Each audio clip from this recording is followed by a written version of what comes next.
Good morning. Good morning.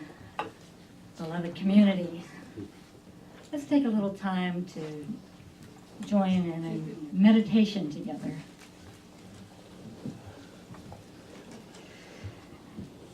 So I invite you just to get comfortable and relax.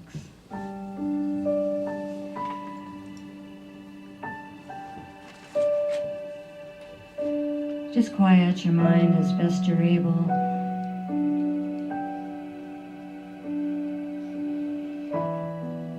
And take a few gentle, deep breaths.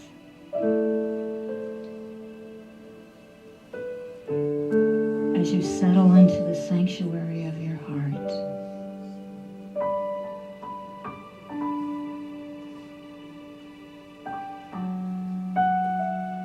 And simply become aware of your breath, just noticing naturally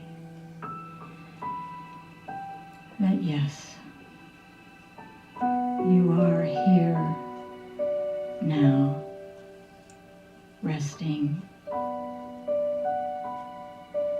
And life is moving through you without any effort on your part at all.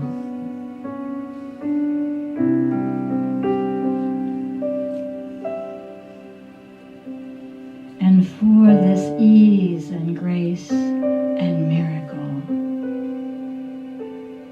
say silently to that breath of life that has shown up as you, thank you, thank you, thank you.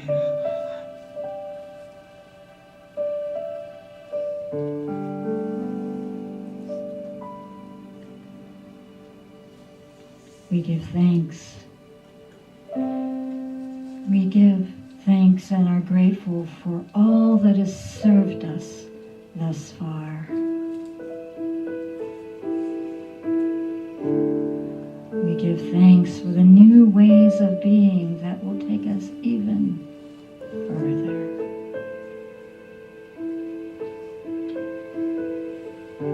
We are grateful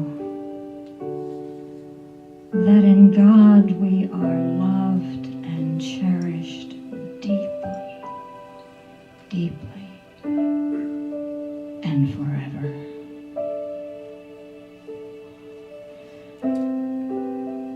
We are grateful for the ordinary things that reveal their extraordinary blessings.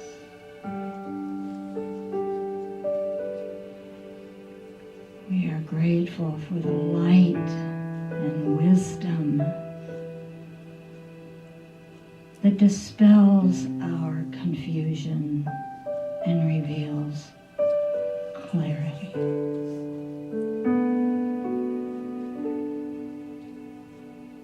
For the hidden veins of light in the deepest shadows, we are grateful. We are grateful. For these sacred threads of connection, for loved ones seen and unseen, near and far. Thank you.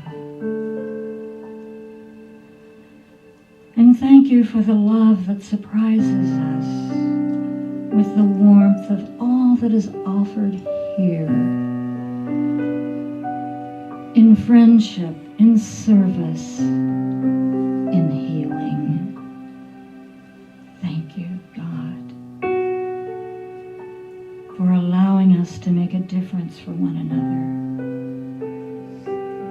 for the great good fortune of being here now.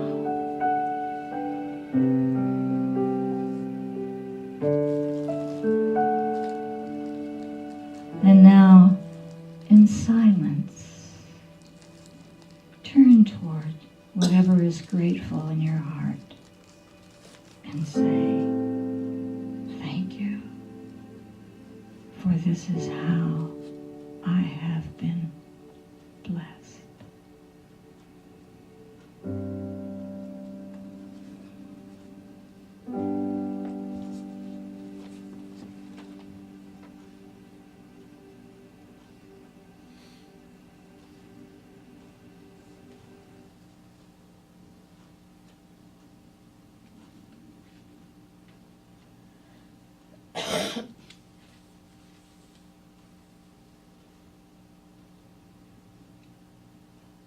And so it is. Amen.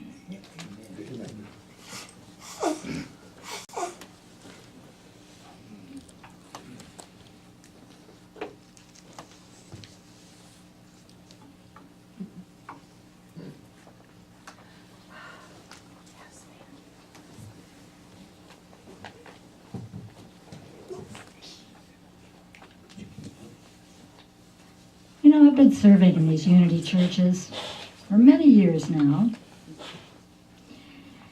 And it seems to me that communities like these might well be called something like the Church of the Eternally Grateful. Because Unity churches and Unity people, especially, are some of the most grateful people I've ever known. Have you noticed that? You know, many times on these kind of cold and gray and dreary Sunday mornings, I'll walk into a church like yours and I'll be met with this warmth and welcoming and this greeting. And someone will say, "What a beautiful morning." What a beautiful morning. In fact, I heard that a couple times today. With such sincerity. And what inspires me about that and what touches me so deeply is that you can see the truth of it.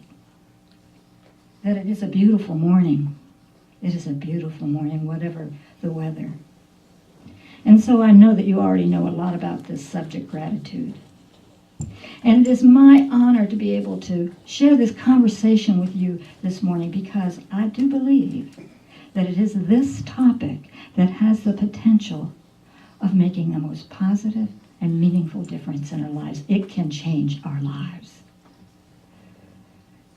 Gratitude, not some kind of light and airy way to escape and deny reality, but as a choice, a powerful spiritual tool.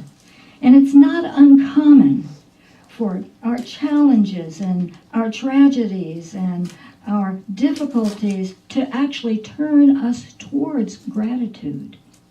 And I know that sounds kind of counterintuitive unless you've been there and you know exactly what I mean. But loss turns us towards each other with renewed appreciation. And appreciation for all those who tend and befriend and rebuild. You know, sometimes gratitude comes to us just like this, in a backdoor kind of way. You know, the accident that didn't happen but could have. Or we have a really terrible cold and then one day we just turn the corner on it and we can breathe again. Or we're lonely and miserable and feel misunderstood. And then someone reaches out to us and is kind and attentive. And suddenly, you love your life again. Yeah. You're grateful that the accident didn't happen and that your body is healed and someone has remembered you. That sweet appreciation, that gratitude is one way that we experience love in our lives. And as much as we already know about the grateful heart, and we do know quite a bit, we need to be reminded because the concerns of life and fear and loss will rob us of easy gratitude. Fear and grief will snatch away our gratitude just when we need it the most. So we can benefit from exploring this jewel in as many ways as possible for our own peace in times of unrest, and as a way to bridge the gap in this national discourse that we're having right now with our family and friends.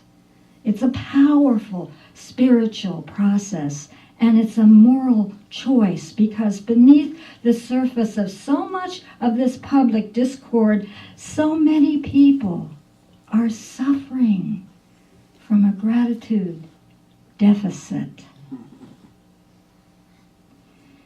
What's missing is a deep appreciation for the gifts that we enjoy. in this country, for the diversity and the personal freedoms that so many have contributed and given so much to preserve these very values.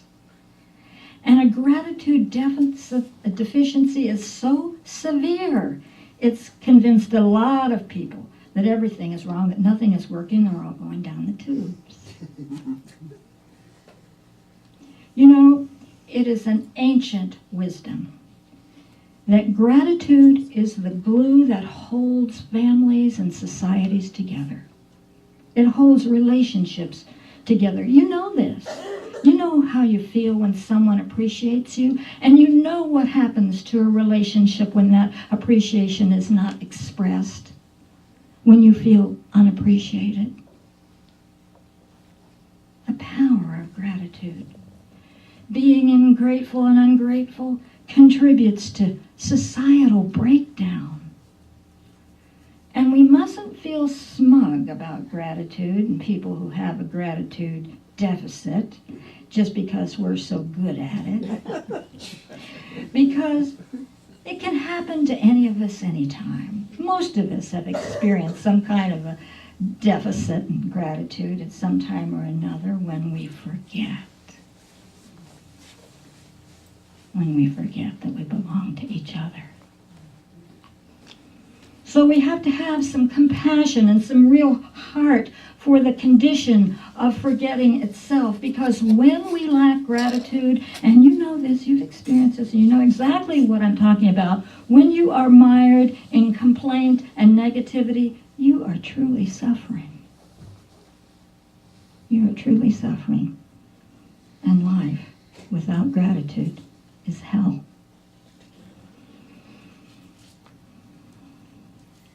Gratitude affirms the goodness, the gifts, and the benefits. And practicing gratitude helps us more fully experience enough. When we are so busy, unconsciously rushing towards getting more, says Lindquist, who wrote The Power of Money. She says, when we are so busy that we're unconsciously rushing towards more, we rush right over, right past enough. We don't even notice it. It's like a speed bump, an inconvenient speed bump. Here's the good news. Researchers are telling us that it turns out that gratitude and a grateful heart and a grateful disposition bridges the gap between us. Between red states and blue states and Democrats and Republicans and Muslims and Jews and Christians and atheists. It could be called a miracle in its ability to heal and comfort and inspire and energize us. And here's another one of gratitude's miracles. It can bridge the generation gap when we seem like strangers to each other. A friend of mine, and he had taken notice of his granddaughter's sort of generalized unhappiness. And he became concerned. And he was wise enough to know that it may not be likely that she's going to openly share her problems with him or listen to some advice from someone of his age.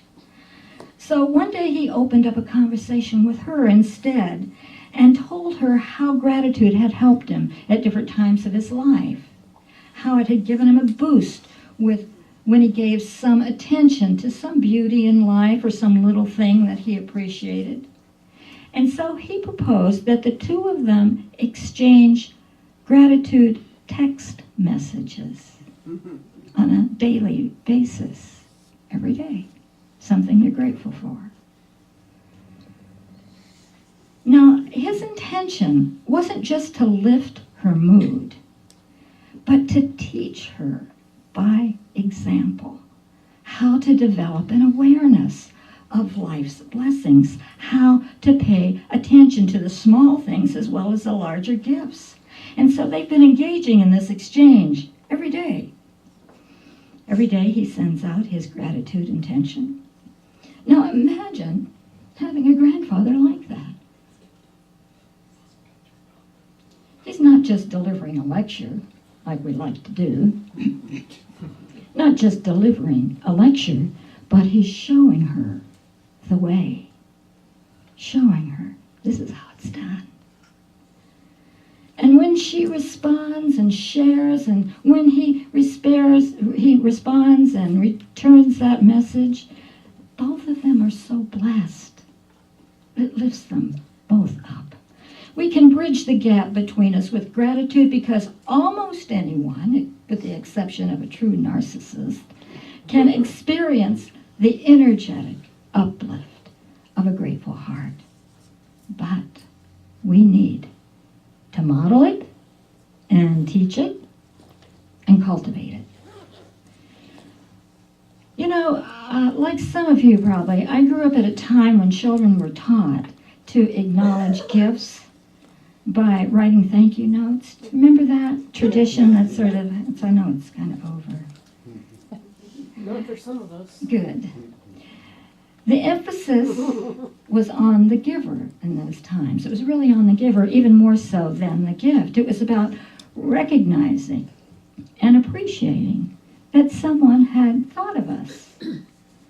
And then there was a shift, and it went out of fashion, not with everybody. But children weren't encouraged any longer to write thank you notes. The emphasis changed to the gift itself rather than the giver. So if you didn't see the value in the gift or you didn't like the gift, we were exempt from extending a thank you, or maybe we just didn't feel like it. We just didn't feel like being grateful and saying thank you.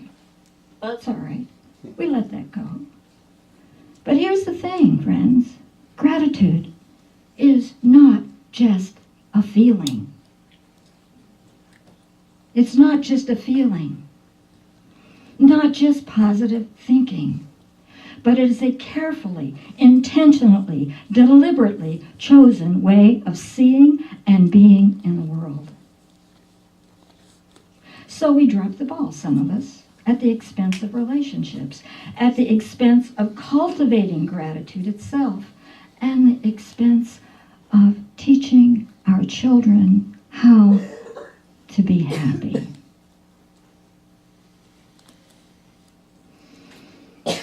One of my favorite books is a book called Thanks. Thanks. How practicing gratitude can make you happier. And it is the work of Dr. Robert Emmons, who is a researcher and professor at UC California, Davis. And he has done years of research on gratitude. And this book and his research offers so much for us to think about. And it's also deeply inspiring and spiritual. He says that gratitude is emotional prosperity. Gratitude as emotional prosperity. It is the developed, cultivated ability to appreciate gratitude and the gifts of the moment. He says, and this has been well documented, not just one or two little research projects, but well documented with hundreds and thousands of people, that gratitude is literally one of the very few things that can measurably change people's lives for the better. It has the strongest links to mental health, life satisfaction, than any other personality trait. More than optimism, more than hope, even more than compassion. And the measurable benefits are better health, better coping skills when stressed, more resilience in the face of trauma. Grateful people are at less risk for developing anxiety and depression disorders. They demonstrate a greater sense of well-being. And especially meaningful is that gratitude brings with it the insights of the workings of interdependence and how we're all connected, how we are all one. I would say that, Gratitude is emotional prosperity, and it's also spiritual prosperity, because it helps us sustain our spiritual consciousness and energizes us to hold on to the beauty of life rather than feeling defeated and overcome by sorrows and conflicts of the world. It's how we bring peace. It's how we bring peace into the world of hurt, and gratitude is especially important when it is most difficult. Reverend Eric Butterworth, a beloved Unity minister in the classic Spiritual Economics, he quotes Paul, who says, "In all things, give thanks." Right? Butterworth says, "In all things? Really? Is that practical? Or possible?" Let's look at this again. Paul did not say, "Give thanks for all things." But that's been interpreted that way, and used to justify poverty and encourage people to give thanks and be patient in hardships and dismal conditions because they'll get the reward in heaven. But Paul says, be grateful in all things.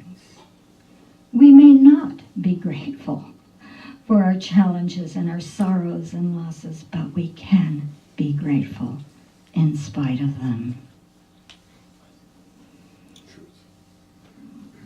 without denying the hardships or challenges that are also present. So a gratitude disposition, it's a conscious approach to life that helps us withstand the gains and losses and helps us cope by offering this life-changing perspective. And Emmons, he's urging us to develop this well-honed gratitude disposition as a way of life, not just as a momentary feeling of gratitude, but awareness of how interconnected we all are, how we need each other. We need each other to move through this life. How many of you read a book a few years ago called The Art of Happiness? It's a book about the Dalai Lama, yes. It was written by a medical doctor, Howard Coulter. And this author followed the Dalai Lama around, and he recorded some of his teachings. And the author was especially proud of his independence. You know, one of those very resourceful people. Like we see a lot of those in the Northwest. I can do it my way. Yeah? Very, very independent. And he said, as I was listening to the Dalai Lama talk about our interdependence and our interconnection with others, he writes, I felt an instinctive resistance to it. I consider myself to be an independent person, he wrote, self-reliant. I pride myself on this quality, in fact, and secretly I tend to regard overly dependent people with a kind of contempt. It's a sort of weakness, he said. But one afternoon, as I listened to the Dalai Lama, something happened. He was speaking about our dependence on others, not my favorite topic, and my mind started to wander again, and I found myself just absent-mindedly removing a thread on my shirt sleeve. So I tuned in for a moment and listened as he mentioned the many people who are involved in making all our material possessions. And the author says, I began thinking about how many people were involved in making my shirt. I imagined the farmer who grew the cotton. Next, the salesperson who sold the farmer the tractor to plow the field. For that matter, the hundreds or even thousands of people involved in manufacturing that tractor, including the people who mined the ore to make the metal for each part of the tractor, and all the designers of the tractor, and then, of course, the people who processed the cotton and wove the cloth and cut the cloth and dyed the cloth and sewed the cloth. The cargo workers, the truck drivers who delivered the shirt to the store, the salesperson who sold it to me, not to mention all the elements in nature that were involved, the sun, the rain, The earth itself produced all of that. And then I realized that virtually every aspect of my life came about as a result of the efforts of others. My precious self-reliance was a complete fantasy, an illusion.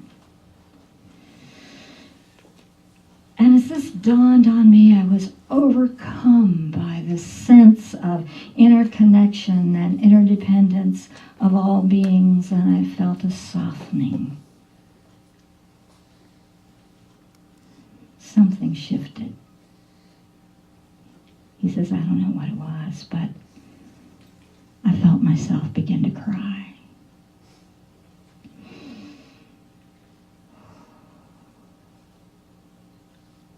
Well, of course, it can be difficult to sustain that kind of gratitude disposition. We forget. We take things for granted. We have other expectations.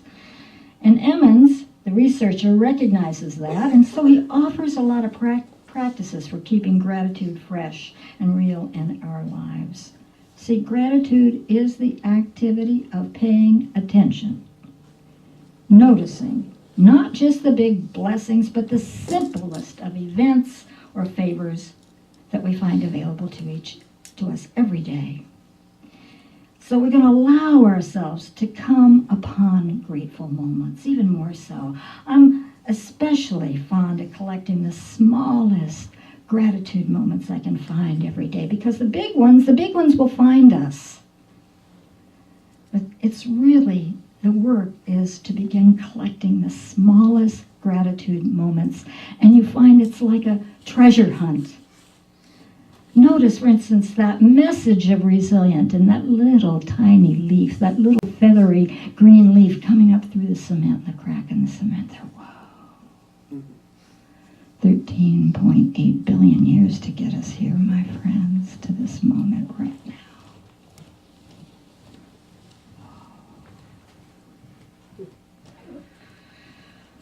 now. We turn on the faucet and that water flows. Oh, clean, fresh water.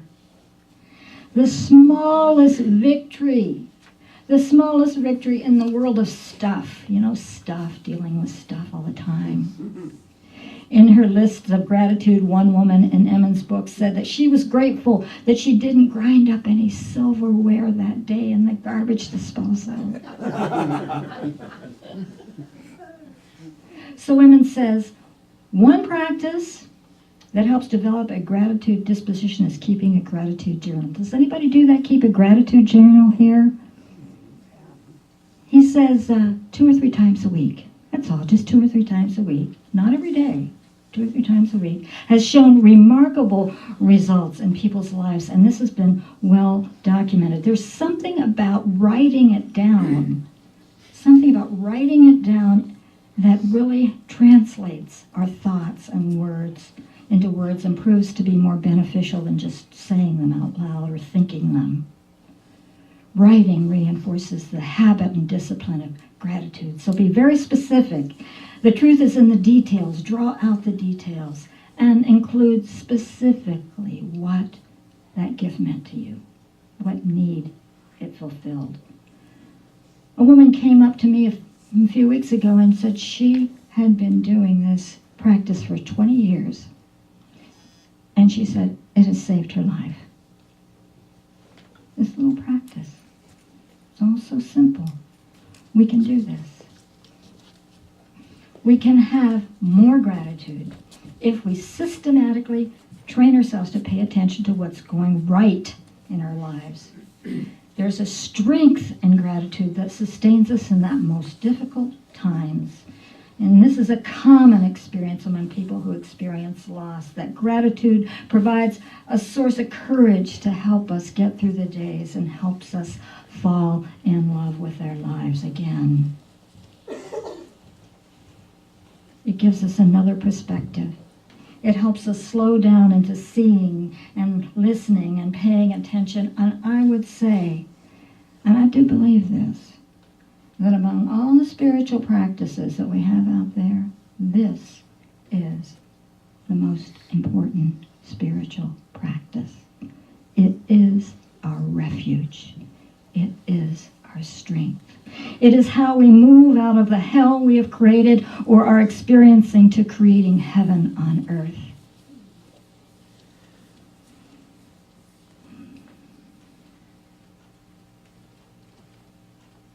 You know, I hear spiritual people these days asking what I can do about this divisive climate.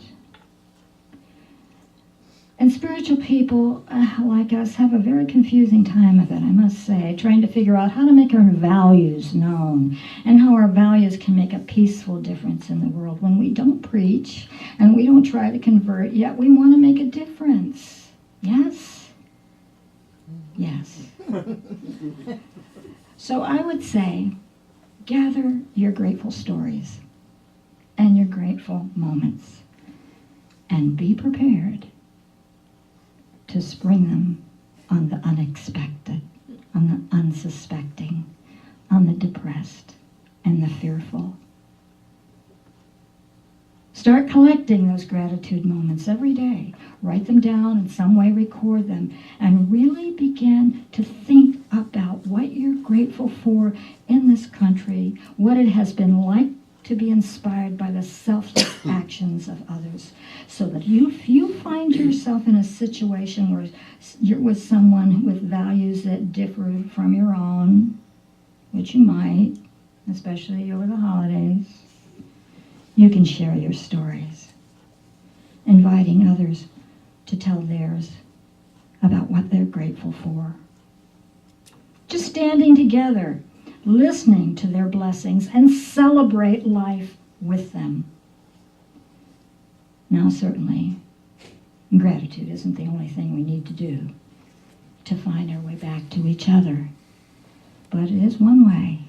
It is a powerful way that we can build bridges instead of walls.